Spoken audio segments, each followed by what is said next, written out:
Trading is 90% psychology and 10% strategy. You've probably heard that before, right? But what does it actually mean? I used to think it was just a cliche, something seasoned traders said to sound wise.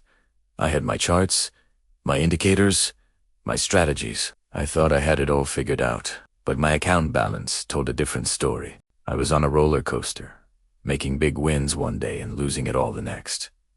The stress was immense. My emotions were my worst enemy. Fear made me close winning trades too early, and greed made me hold on to losers for far too long, hoping for a miracle turnaround. Does any of this sound familiar? It was a painful cycle, and I almost gave up. I realized that my technical skills were useless as long as my emotions were in the driver's seat. That's when I decided to stop trading with real money and start trading my own mind. My journey to mastering my emotions wasn't about suppressing them. It was about understanding them. So, how did I do it? I want to share the 3 core pillars that transformed my trading career and could do the same for you. First, I created a rock-solid trading plan. And I mean rock solid. Before I even thought about clicking buy or sell, I defined everything.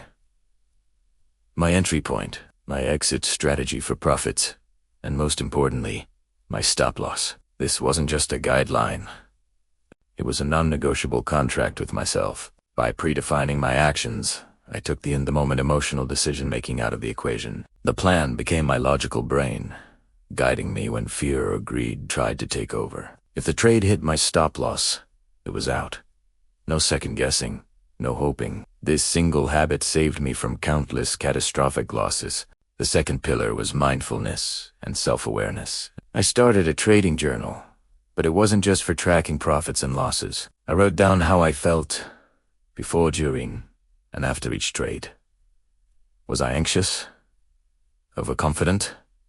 Frustrated? Seeing my emotional patterns on paper was a revelation. I discovered my triggers. For example, I noticed I was much more likely to make impulsive trades after a small loss, trying to win it back quickly. This is classic revenge trading. By recognizing this pattern, I could actively fight it. When I felt that urge, I would literally step away from my screen, go for a walk, grab a coffee, do anything to break the emotional state. It's about creating a circuit breaker for your impulsive brain. The third and most powerful pillar was shifting my perspective on winning and losing. I stopped focusing on the outcome of a single trade and started focusing on the process. Did I follow my plan? Did I execute my strategy flawlessly? If the answer was yes, then the trade was a win in my book, even if it resulted in a small, managed loss. This is crucial. The market is going to do what it's going to do. You can't control it. The only thing you can control is your own actions. By celebrating disciplined execution rather than just monetary gain, I detached my self-worth from my P&L.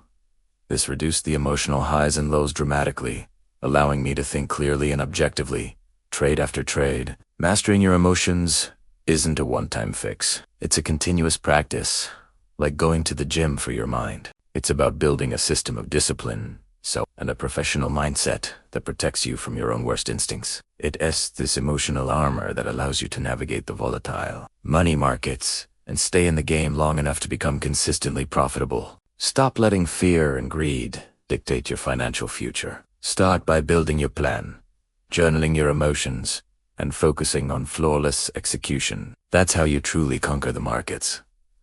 Thanks for watching. If this resonated with you, hit that like button and subscribe for more insights into the psychology of trading. See you in the next video.